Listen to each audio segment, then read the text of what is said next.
सामाजिक संगठन है जो पूरे हिंदुस्तान ही नहीं अंतर्राष्ट्रीय स्तर पे अम्मू जी स्वयं यहाँ उपस्थित हुए हैं, जो कि उनका दरिहाल होता है।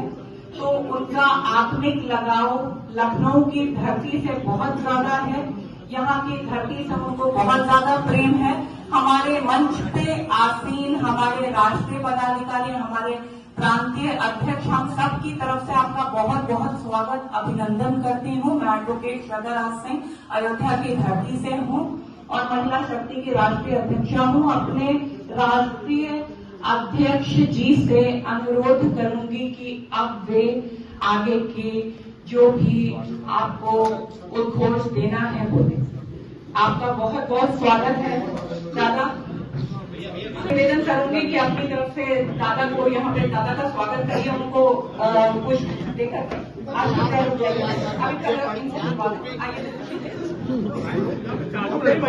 हो रहा तो कभी दे देंगे तो क्या कर देंगे,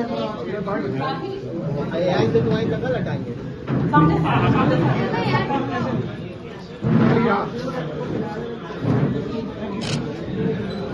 और हमारे अवध ग्राम के अध्यक्ष आशीष राजा जी से निवेदन करूंगी कि वे दादा का स्वागत करें और आगे इस माइक का संचालन साइलेंट करेंगी आगे थोड़ी और प्रेस। मेरा सादर प्रणाम स्वीकार कीजिएगा। हरियाणा का व्यक्ति हूँ, सीधा सीधा बोलता हूँ, घुमा फिरा के आता नहीं मुझे बोलूँ। पत्रकार वार्ता से पहले मैं चाहता हूँ जो आप लोग मुझे सुनना चाहते हैं तो पहले सुन सकते हैं, बाद में क्वेश्चन आंसर कर सकते हैं। और आप कहते हैं आप बोलिएगा, नहीं पहले आप बोलिए, थोड़ा सा ब्रीफ कर। जैसा कि इलाहाबाद हाईकोर्ट का आदेश है कि उत्तर प्रदेश के अंदर कोई जातीय कार्यक्रम नहीं होंगे, ऐसा है कुछ? हाँ है। बीच में आया था जी दादा। करनी सेना के बारे में एक भ्रम है कि करनी सेना एक जातीय संगठन है। पहले वो तो करनी सेना एकमात्र एक रजिस्टर्ड संस्था है, करनी सेना। इसमें सभी जातियों के लोग हैं, जो आगे पीछे साथ में लोग बैठे हैं, उसमें ब्राह्मण भी है, परिवार भी है। चाहिए इकोनॉमिक वीकर सेक्शन का जो 10% का आरक्षण केंद्र सरकार ने दिया, जो राजस्थान गवर्नमेंट ने जिसको अपने एजेंडे में रखा, पास कर दिया, और गुजरात सरकार ने जिसको अडॉप्ट किया। उत्तर प्रदेश के अंदर मुझे राजेश्वरी ने बताया कि यहाँ भी ईडब्ल्यूएस काम कर रहा है, परंतु उसके अंदर जब आय का एक विषय आता है तो उसमें हस्बैंड वाइफ की दोनों की आय जोड़ी जाती है। गलत। वहां पर गांव के व्यक्ति के पास 1000 गज से ऊपर का प्लॉट नहीं होना चाहिए। गांव के अंदर तो होते ही खेत होते हैं, शहर के अंदर 200 गज से ऊपर का प्लॉट नहीं होना चाहिए। ये बहुत हल्की बात है। यूपी के अंदर सबके घर 400-500 रुपए बने हुए हैं। एज लिमिटेशन 32 साल के बाद आप अप्लाई कर सकते हैं, गलत। उसमें सरलीकरण हो और 15% आरक्षण ईडब्ल्यूएस को मिले, परंतु जो पहले और आरक्षण अपनी जगह ले रहे हैं, ले हमें कोई दिक्कत नहीं। हमें उनके आरक्षण से कोई न दुख है न दर्द है, परंतु रामजीलाल सुमन को आरक्षण की जरूरत है क्या? तो केंद्र में मंत्री रह चुका है, सांसद रह चुका है, सांसद भी है। जो ऐसे पदों पर लोग बैठे हैं जिनको आरक्षण की आवश्यकता नहीं है, ऐसे लोगों को आरक्षण की सुविधा ना मिले, और जिनको आर्थिक आधार पर, क्योंकि गरीब की कोई जाति नहीं होती, उसको आरक्षण मिले। ये करनी सेना की मांग है। और भी मेरी 2-3 मांगे हैं जो प्रेस नोट के अंदर लिखी हुई है, परंतु मेरी सबसे बड़ी मांग ये है कि उत्तर प्रदेश देश का सबसे बड़ा राज्य है। जितना बड़ा राज्य है उतना ही सुंदर राज्य हो। मुझे याद है, मैं वाजपेयी जी के चुनाव में आया, राजनाथ जी के चुनाव में आया, गोमती रिवर फ्रंट की हालत देख के पूरी दया सी भी आती। राजनीति अपनी जगह है, उन्होंने टूटी चुराई, मामला खत्म हो गया। आजम खान जेल होते आए, बड़े मीडिया में जो बयान दे रहे हैं, कोठरी में रखा, बीवी को जेल भेजा। तुमने किस प्रकार के काम किए, कहां जमीनों के घोटाले किए। आज तौफीक रजा उत्तर प्रदेश में सरेआम हिंदुओं को धमका रहा है।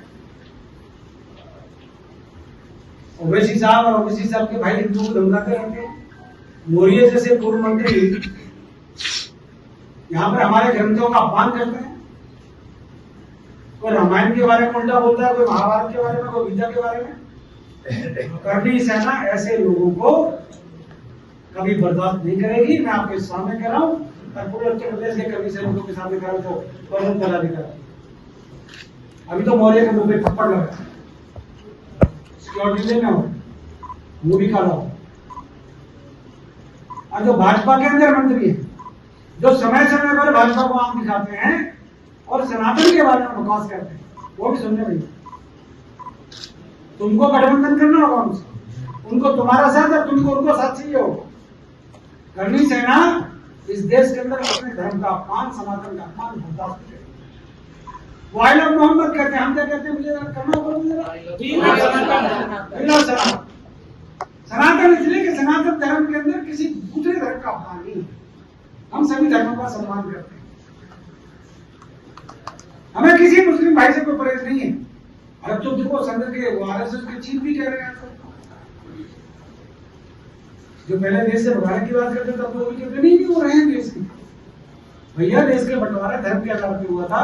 47 के अंदर 80% मुसलमान जो पश्चिम पंजाब के अंदर रहा करते थे, देश के बंटवारे के समय जिन्हों ने मांग की, जब 80% मांग रहे थे पाकिस्तान, तो उत्तर प्रदेश का 20% मुसलमान भी पाकिस्तान में जिन्ना की समर्थन की बात कर रहा है। भैया आप नहीं गए पाकिस्तान, आपकी मर्जी, आप क्या रह रहे हो कोई दिक्कत नहीं, मौज ले रहे हो कोई दिक्कत नहीं, परंतु हमारे धर्म के साथ खिलवाड़, हमारे ग्रंथों का अपमान। आप अपने मोहम्मद से लवकर हमें कोई दिक्कत नहीं, परंतु मेरे मंदिर के ऊपर आओ आई लव मोहम्मद, वो तो हाथ तोड़ नहीं रहे हैं। अगर उत्तर प्रदेश के अंदर मुख्यमंत्री जी की सीमाएं होंगी, हमारे कोई सीमा नहीं। हमारे ऊपर जितने मुकदमे ठोक रहे हैं, अभी आशीष सिंह परेशान थे, कहीं से इनके होर्डिंग लग रहे हैं, निकालो सामने वाला होर्डिंग निकालो। ठाकुर हो, परमिशन लेते थे, तुमने इतने सारे होर्डिंग चेंज दिए, चले धर्मों के अंदर तो रिवाज है, मतलब कोई सत्ता के चमचे हो गए। सत्ता में किस किस की भागीदारी है, कौन कौन सा संगठन उनकी हाँ में हाँ मिलाता है, कौन कौन उनके लिए काम करता है, कौन कौन सेटिंग करता है, वो डिपार्टमेंट अलग है। तुम कहां से आ गए? तुम तो करनी सेना वाले हो। मैं माननीय मुख्यमंत्री जी से मांग करता हूं, अभी और सख्त होने की आवश्यकता है। आप ब्रांड हो हिंदुस्तान, ठीक है। पिछली बार भाजपा को उत्तर प्रदेश ने क्या रकम किया है पार्लियामेंट के चुनाव में, परंतु करनी सेना इस बार उत्तर प्रदेश के अंदर कम से कम 50 सीटों पर चुनाव लड़ने का मन बना है। भैया प्रस्ताव पास करो, बात खड़ा करना। हम करीब 50 सीटों पर उत्तर प्रदेश के अंदर चुनाव लड़ सकते हैं 2027 का विधानसभा पार्टी के अंदर। यह निर्णय हम लेंगे क्योंकि हमारे भी 2 हाथ है भैया, और मौर्य साहब के भी, अखिलेश भाई साहब के भी 2 हाथ। अगर यहाँ के उप मुख्यमंत्री हारने के बाद उप मुख्यमंत्री बन सकते हैं, क्या नाम उनका? हारे रहेगा वो, फिर उप मुख्यमंत्री कैसे होते? अरे सेटिंग है। जब हारे हुए व्यक्ति को आप उप मुख्यमंत्री बना सकते हो, तो हमें नौजवानों के हाथ में, मैं हूं इनके अंदर 57 साल के सारे और जवान है, युवाओं की भागीदारी राजनीति में होनी चाहिए। इस देश का युवा उठेगा तो इस देश जगेगा। चमचे और चापलूसों से और संविधान के दबावों से देश नहीं चलता। कौन कहता है भ्रष्टाचार? जो कहते गलत कह रहे। योगी ईमानदार थे, ईमानदार है, सबसे ईमानदार मुख्यमंत्री, बाबा आदमी है, भक्त आदमी है।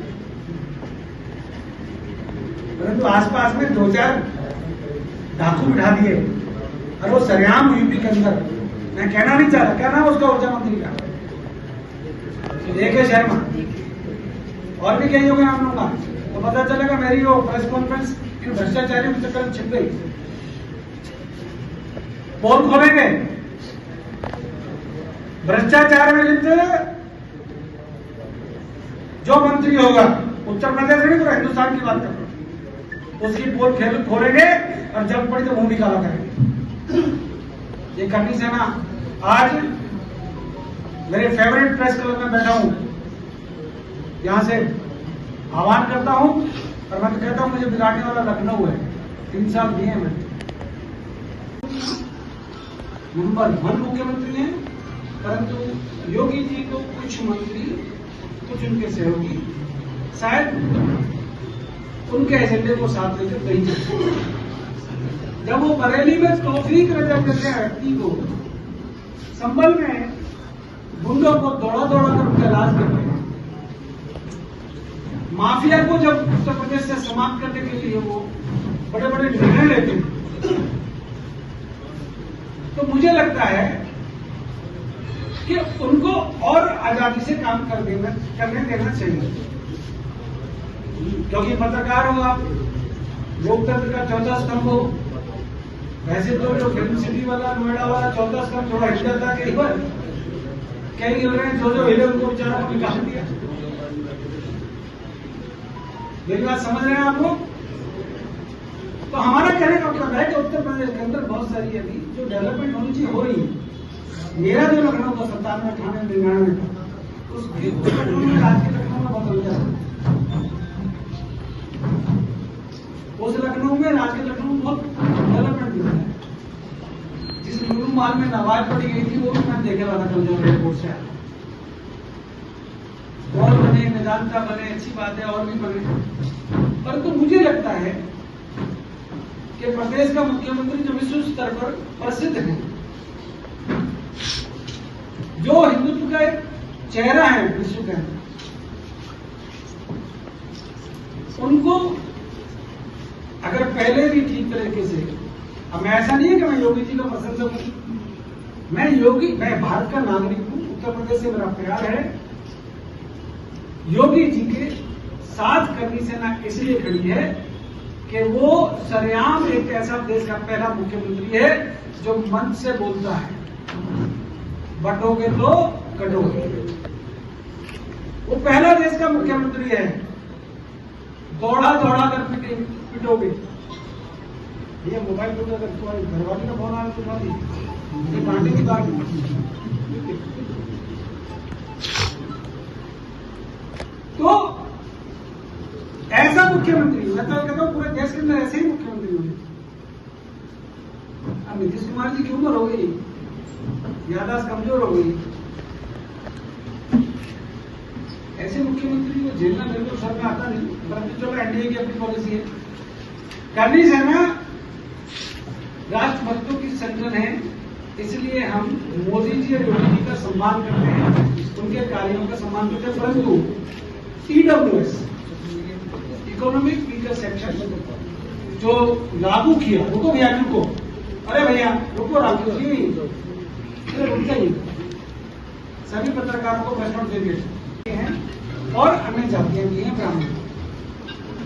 ये 36 कौम का संगठन है, ये हिंदुस्तानियों का संगठन है, ये राष्ट्रभक्तों का संगठन है, ये जातीय संगठन नहीं है। इस बारे में मेरे को आपको स्पष्टीकरण नहीं देना, एक जानकारी दे रहा हूँ, और ये जानकारी आपको इसलिए दे रहा हूँ कि आपको ध्यान में रहना चाहिए कि हमने जो ये कार्यक्रम किया है, उत्तर प्रदेश के अंदर एक भ्रम की स्थिति हो गई थी कि जहाँ पर कोई जातीय संगठन काम नहीं करे।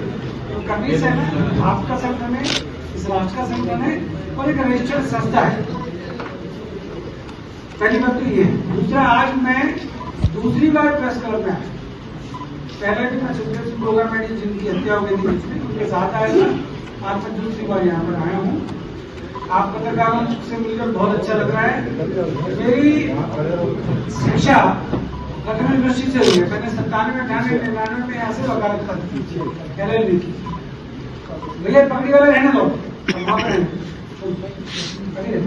लेट हो ना। तो मेरा लखनऊ से लगाव इसलिए है कि मैं अगर लखनऊ यूनिवर्सिटी का स्टूडेंट रहा हूँ और यहाँ का छात्र की राजनीति क्या होती है यहाँ की मैंने देखी और सीखी। मैं अखिल भारतीय विद्यार्थी परिषद से जुड़ा है।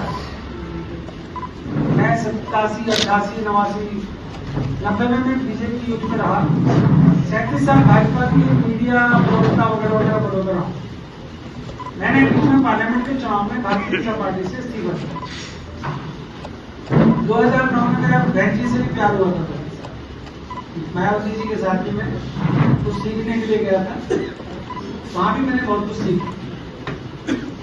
मैंने 2019 के अंदर ये संस्था, वैश्विक संस्था एक बनाई, जिसके अंदर पूरे देश को लगभग 17 लाख सदस्य कर्मी सेना के हिंदुस्तान भर में है। कर्मी सेना यूएसए में अलग रजिस्टर्ड है, जब संस्था वो हमारी, हम लोग दुबई में, नेपाल में और ऑस्ट्रेलिया में कर्मी सेना का काम सुचारू रूप से कर रहे हैं। हिंदुस्तान के 24 राज्यों में संगठन काम करते हैं। यहाँ पर कोई मारधाड़ वाला संगठन ऐसा नहीं है। इसमें अगर अधिवक्ता बैठे हैं तो डॉक्टर्स भी बैठे हैं। इसमें अगर संदीप सिंघल गाजियाबाद से एक बड़े व्यापारी बैठे हैं तो यहाँ पर मीनू आगरा से किसान का बेटा भी बैठे हैं। श्वेता राज अयोध्या की बेटी बैठी है, तो वहां पर आशीष सिंह लखनऊ के ठाकुरगंज के हमारे कर्मी सेना के अधिकारी बैठे। अगर आप ये वीडियो YouTube पर देख रहे हैं तो हमारे चैनल को सब्सक्राइब कर बेल आइकन दबाएं और Facebook पर देख रहे हैं तो हमारे पेज को लाइक करें।